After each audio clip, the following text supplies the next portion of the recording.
Señora Dina Mesa, hace solo un par de meses atrás, Reporteros Sin Frontera envió una carta a altos representantes del gobierno de Honduras pidiendo por su protección y que se averiguara quiénes eran los responsables de tantas amenazas que usted ha recibido. ¿Ha sucedido algo de esa fecha hasta ahora en estos meses? Lo único que ha sucedido es que me están escondiendo mi expediente de denuncias en el Ministerio Público. No he tenido acceso a este expediente a pesar de que he solicitado reiteradamente que me lo muestren para ver qué avances ha tenido mis amenazas. Es un proceso que vengo desde hace mucho tiempo. En una primera etapa en el 2006 y en una segunda etapa después del golpe de Estado. Es decir, dos etapas del caso y de amenazas, sí, ¿similares o distintas? Son las primeras amenazas en el 2000, que empezaron en el 2005, en el 2004, que ya asesinaron a un colega abogado que trabajaba en mi equipo de investigación. ¿Y cómo se formulaban esas amenazas?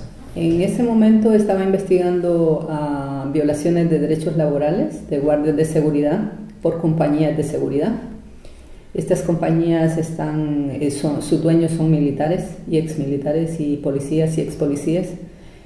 Y estábamos investigando cómo miles de trabajadores de la seguridad estaban siendo violentados en sus derechos laborales, trabajando a veces 72 horas continuas, teniendo condiciones laborales horribles, incluso cobros de las municiones de sus fusiles. Si llegaban a disparar a un delincuente, por ejemplo, debían pagar la bala que gastaban en eso. Entonces ese tipo de cosas se venían dando y empezamos con otra organización donde yo estaba en un periódico digital, estaba de directora, y empezamos a investigar cómo se daba esto y nos mataron a un abogado. En ese proceso, la Comisión Interamericana de Derechos Humanos emitió medidas cautelares a favor mío y de 3 periodistas más. Y desde ese momento empezaron esas amenazas, luego vino el golpe de Estado. ¿Y cómo fueron las amenazas? ¿Telefónicamente? Sí, incluso entregué al Ministerio Público un CD con las voces de las personas que me amenazaban, porque era un dueño de una empresa de seguridad, que estoy segura que fue la que tuvo su accionar en la muerte del abogado. No lo puedo probar, pero era la empresa que más se molestaba porque estábamos haciendo investigaciones. ¿Y estas amenazas incluían amenazas de muerte? Sí, amenazas de muerte, seguimientos. Mi casa siempre estaba vigilada. Mis hijos fueron seguidos en sus colegios. Hombres que les daban seguimiento después me mandaron un mensaje diciéndome que mi hija estaba muy buena. Mi hija adolescente en ese momento tenía como 14 años y me mandaron a decir que estaba muy buena, como una especie de amenaza velada de violación para mi hija. Y después ya en diciembre del 2004 ya mataron al abogado. O sea, fue todo un proceso de amenaza continua, fue denunciada ante el Ministerio Público. Nos tomaron testimonio en el Ministerio Público, en la Fiscalía de Derechos Humanos, y les dijimos, 2 periodistas que llegamos, y les dijimos que nos estaban amenazando. También fui al comisionado de Derechos Humanos a interponer la denuncia y el comisionado cerró el expediente diciendo que no tenía ninguna atribución en Su comisionado, que estaba en ese momento, Ramón Custodio López, me ofreció un boleto de avión que me fuera del país, pero no procedió a investigar las amenazas. Y todo ese proceso, mi familia estaba muy acosada. Yo anduve con escolta policial por 6 meses, pero nunca se investigaron las amenazas. Ese es el primer capítulo. El primer capítulo. Y la primera medida cautelar de la Comisión Interamericana de Derechos Humanos. ¿Y el segundo comienza en junio del 2009 con motivo del golpe de Estado? Pues yo estuve bien tranquila con el golpe de Estado. Estuve bien tranquila el 2009, estuve muy tranquila el 2010, el 2011. Digo tranquila porque no tenía amenaza directa. Sí sentía algunas cosas, pero no eran de mucha prioridad. Yo he acompañado víctimas de violaciones a derechos humanos, porque soy periodista y defensora de derechos humanos. Iba a las postas policiales porque habían bastantes redadas de detenciones, de gente golpeada. Pero las amenazas directas empiezan ya en el 2012. ¿Por qué? Hay un conflicto en el Aguán, en el Bajo Aguán, que es un conflicto de tierra donde hay campesinos que han sido expulsados de su tierra por terratenientes de la zona que tienen mucho poder. Entonces llegó una misión internacional de diferentes organizaciones de todo el mundo a hacer una visita al Aguán y yo acompañé a esta delegación. Allá dirigí un memorial para las víctimas. Había en ese momento 59 campesinos asesinados y entonces conduje exigiendo justicia. Estaban sus familiares con rostros, con velas encendidas y había un espacio bastante abierto. Era un foro donde podía entrar cualquiera. Y habían periodistas de todo el mundo que al final a mí me tocó dar una charla sobre el militarismo y cómo se estaba remilitarizando el país desde el golpe de Estado, y dije que se estaban reactivando los escuadrones de la muerte. Después, a la salida de mi exposición, periodistas de diferentes medios nacionales e internacionales me entrevistaron y yo lo reiteré. Y después de eso empezaron a mandarme amenazas sexuales, diciéndome que un comando CAM, que es un comando Álvarez Martínez, que en la década de los 80 fue un jefe de las Fuerzas Armadas muy represivo, que participó en violaciones graves a derechos humanos, entre ellas desapariciones forzadas.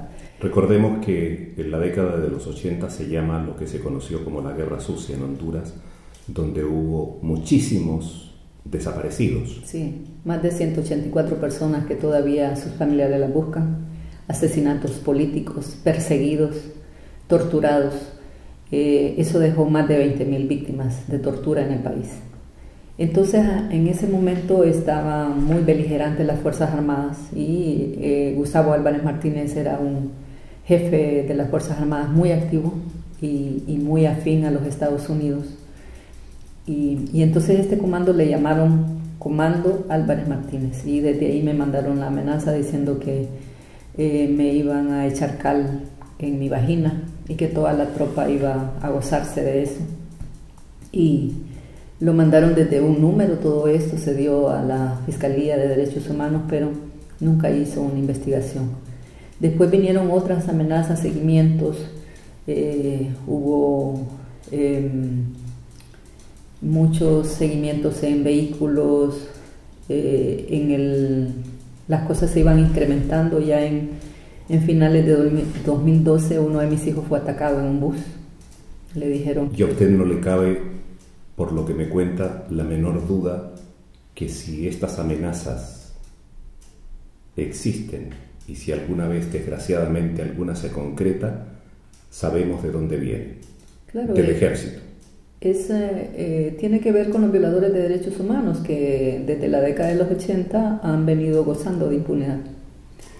Son militares, policías que están en el estamento del Estado todavía. O sea, la década de los 80 nos dejó todo esto que dijimos, todas estas secuelas, consecuencias de las violaciones a derechos humanos, pero también dejó mucha impunidad. Es esta gente que nunca fue castigada por lo que hizo. Ya vamos a llegar a ese tema. Desde junio del 2009, desde el golpe de Estado en Honduras, se han asesinado a lo menos a 32 periodistas.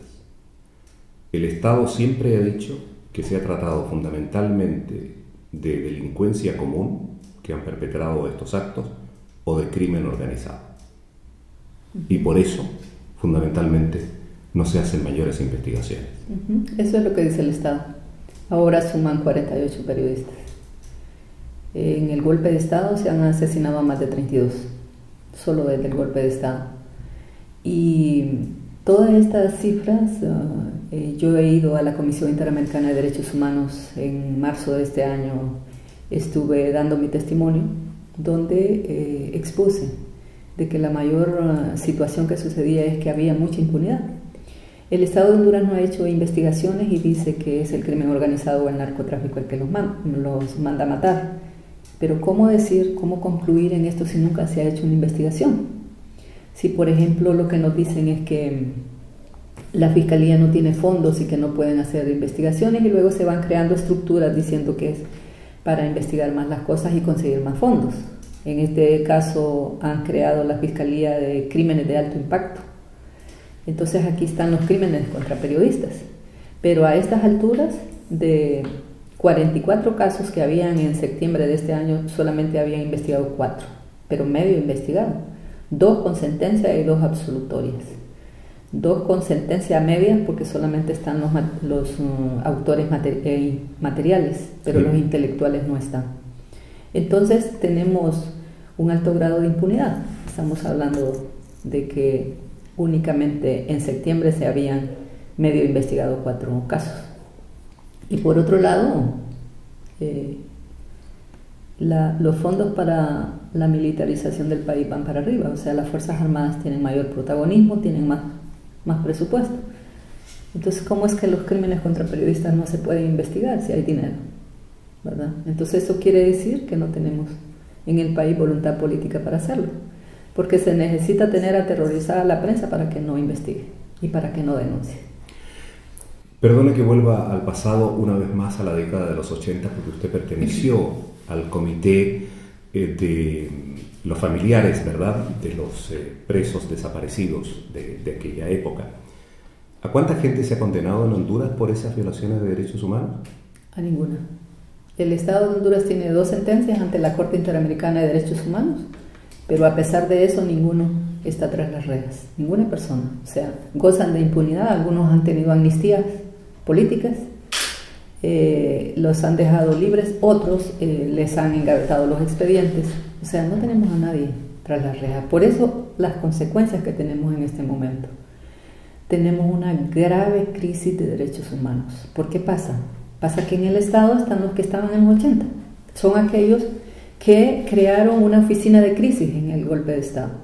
Dijeron, vamos a crear esta oficina para controlar la crisis que está sucediendo el país, pero lo que se estaba creando era otra estructura de vigilancia, seguimiento, levantamiento de perfiles de la disidencia política, que tenemos también desde el golpe de Estado muchos muertos, tenemos exiliados políticos también y tenemos muchas personas amenazadas, y todo esto no se ha investigado. Pasemos al tema de la libertad de expresión. Según un estudio que leí por allí, decía que no más de 6 personas eran los propietarios de la mayor parte de los medios de comunicación. ¿Es verdad eso? Es verdad. Tenemos desde hace más de 100 años hasta ahora unas 10 familias que controlan el país y que se han quedado con la riqueza nacional. Para ello han creado sus estructuras, entre ellas corporaciones de comunicación, donde el pueblo no tiene acceso a levantarse, a denunciar, a que le abran un espacio. O sea, cada vez se van cerrando más estos espacios. En algún momento hubo una rendija para denunciar, pero desde el golpe de Estado esto ha sido peor. Entonces sí, existen unas 10 familias, unas 6 familias que se reparten no solamente lo corporativo, sino que tienen empresas a su alrededor. O sea que no se puede denunciar, por ejemplo, las conexiones entre las grandes transnacionales de la minería, por ejemplo, donde esta gente tiene de alguna forma sus acciones. No se puede denunciar las hidroeléctricas, no se puede denunciar que hay alza desmedida de los precios de los productos básicos, porque todo lo controlan las corporaciones, controlan los medios, controlan todo en el país.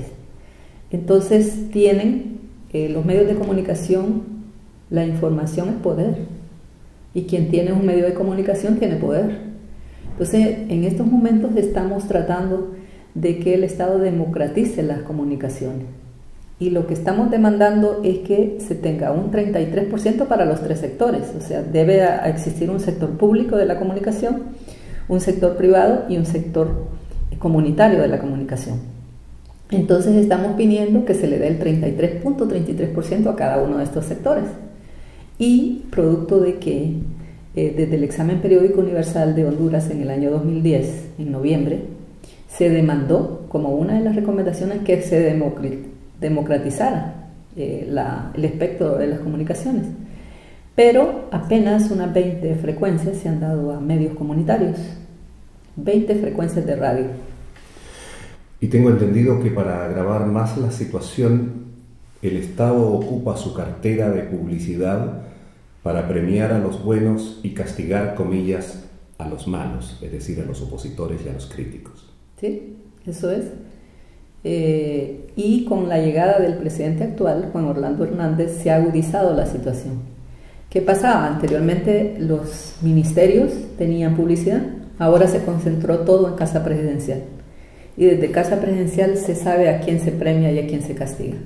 Es la hermana del presidente, Hilda Hernández, quien tiene bajo su mando el dar castigo o premio a los periodistas. ¿Y qué pasa? Pasa esto porque en nuestro país no existe una ley que controle la publicidad oficial.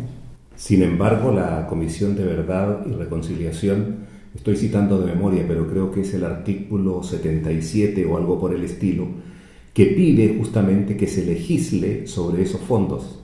Son 89 recomendaciones que la propia Comisión del Estado, Comisión de la Verdad y la Reconciliación, dio para que se pudiera establecer un control sobre la publicidad, porque a lo largo del tiempo eso ha venido sucediendo. Entonces, rectifico, es la recomendación 73. Recomendación, sí. Ahora sí. Sí, son 89 recomendaciones y entre ellas está esta recomendación que es bastante estratégica porque el Estado a través del tiempo los diferentes gobiernos han venido controlando la publicidad.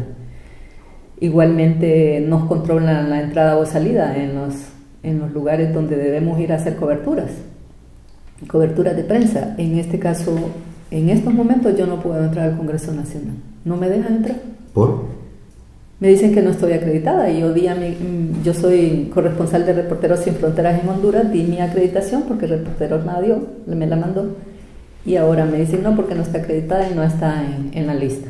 Entonces es también una forma de censura, o sea, a ciertos periodistas no nos dejan llegar a lugares como Casa Presidencial, al Congreso Nacional o a otros lugares donde se puede rescatar información para decírsela al pueblo lo que está pasando. Entonces son formas de censura. Permítame que me ponga en el lado crítico. Yo creo que no hay peor esclavitud que aquella que no se reconoce. Y a veces me da la impresión que un sector muy significativo, por razones que se pueden explicar, de su país, está satisfecho con la situación de los medios. No les importa demasiado, ¿o me equivoco? Creo que lo que se ha generado es mucho el miedo en la prensa. O sea, los periodistas, yo participé en un estudio centroamericano sobre violaciones a derechos humanos de los periodistas y medios comunitarios y realicé una encuesta a 67 periodistas. El 90% dijo que tenía censura en su trabajo y otros similares dijeron que habían tenido alguna amenaza durante el ejercicio de profesión. Y cuando yo les pregunto, ¿por qué no habla de este tema? Entonces me dicen, yo prefiero estar vivo o prefiero estar viva a que me maten. Porque en Honduras hay temas muy delicados que no se pueden tocar. Por ejemplo, corrupción, violaciones de derechos humanos, militarismo, narcotráfico y crimen organizado. Un periodista que tome a bien tocar estos temas es amenazado.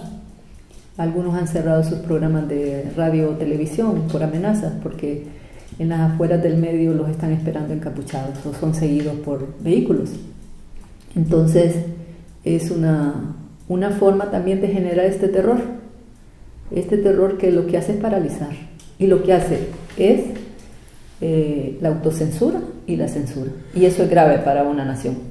Sí, yo no me refería solo a los periodistas, sino a la población en general. Creo que la población no ha visto que la comunicación es un factor muy importante para denunciar o para informarse. Creo que no lo tienen como una prioridad. Pero la población que está, de alguna forma, ha ido tomando conciencia que es desde el golpe de Estado del año 2009, es una población que cambió, que no solamente cambió en su accionar, sino que cambió el dial de los medios. O sea, hay medios que todavía, medios impresos, que antes al mediodía ya habían vendido todos sus ejemplares. Ahora usted va a las 6 de la tarde y todavía tienen más de la mitad de los ejemplares. Entonces la población dijo, ya no vamos a leer mentiras, ya no vamos a escuchar mentiras. O sea que hay una conciencia. Lo que pasa es que no tenemos esos medios en nuestras manos. Tenemos que ir construyendo esta democracia. Cuesta sangre, cuesta muchas vidas y cuesta exilio también, pero creo que la población, el pueblo hondureño entendió que hay que resistir y hay que avanzar hacia una democracia. Señora Dina Mesa, ya lo decía usted, un alto porcentaje de sus colegas entrevistados por usted misma le han dicho: yo prefiero seguir vivo, porque el miedo paraliza. No es su caso. ¿Es una cuestión de genes? Es una cuestión de haber vivido la experiencia. Mi familia es víctima de desaparición forzada temporal. Un hermano fue secuestrado por escuadrones de la muerte en el año de 1989, llevado a una cárcel clandestina y torturado por toda una semana. Este hermano quedó prácticamente discapacitado para trabajar, su columna fue quebrada. Y en ese momento eran en el tiempo de los acuerdos de paz. Estaba los acuerdos de Tela en ese momento. Así es. Y fue presentado él con un montón de armas, como guerrillero, como el comandante Toño. Y él se había herido sus dedos porque trabajaba la carpintería y lo presentaron como que esas heridas eran en la guerra. Entonces lo presentaron con un despliegue de fusiles, de armas, y otros compañeros de él también fueron detenidos, otros compañeros de prisión, porque hubo muchos presos políticos. A partir del 1989 habían 17 presos políticos.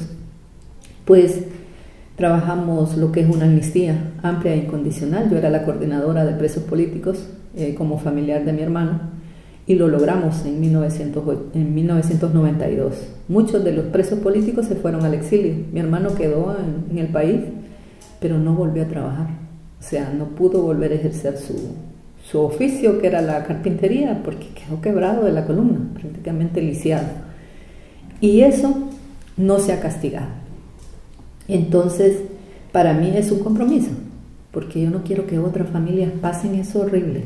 Fue espantoso pasar toda una semana buscándolo y que nos llamaran diciéndonos: hay 4 cadáveres, hay 5 cadáveres, creemos que su hermano está entre ellos. Entonces fue toda una situación bien complicada. Yo estaba avanzando en mi carrera de periodismo, no la había terminado, y tenía muchos colegas amigos que me ayudaron a publicar la información y a decir que estaba secuestrado. Yo creo que eso ayudó para que pudiera salir con vida y pudiera contar la historia. Pero todas esas personas que participaron en su secuestro y en sus torturas no han sido castigadas. Entonces eso como que le da a uno esa convicción. O sea, ¿qué más puede haber después de la muerte? ¿Qué más puede haber? Por otro lado, yo soy cristiana a partir del año 2000 y yo creo que Dios me protege, y creo que Dios me ha puesto como un instrumento para buscar justicia en Honduras. No importa las amenazas, no importa qué pueda suceder, pero lo más importante es no entregarle a mis hijos un país devastado como está en estos momentos. A mí me da vergüenza que mis hijos, que son 3, 2 varones y una mujer, puedan ver a mi país en las condiciones que está.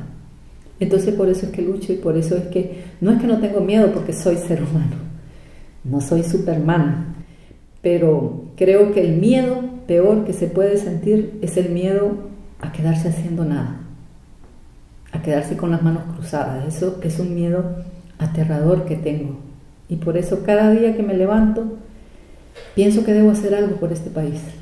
A veces la gente dice: ¿por qué tenés exilio? Allá puedes ir a todos esos países donde visitas, porque yo salí del país el año pasado por amenazas.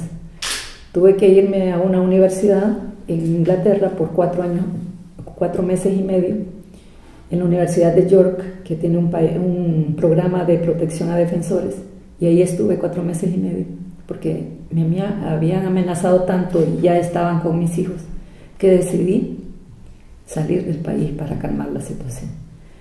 Entonces la gente me dice, si allá pudiste buscar exilio, llévate a tus hijos, que allá pueden tener un mejor futuro. Pero ¿por qué me voy a ir de mi país? ¿Por qué? Si es mi país. Es mi país que debemos rescatar. Y eso es lo que converso todos los días con mis hijos, que es el país que debemos establecer algo diferente. O sea, en la medida que hayamos más voces, más manos, más pies, que podamos andar hacia una democracia, creo que en esa medida vamos a avanzar. Y por eso es que no tengo miedo, lo que tengo es coraje por rescatar a mi país.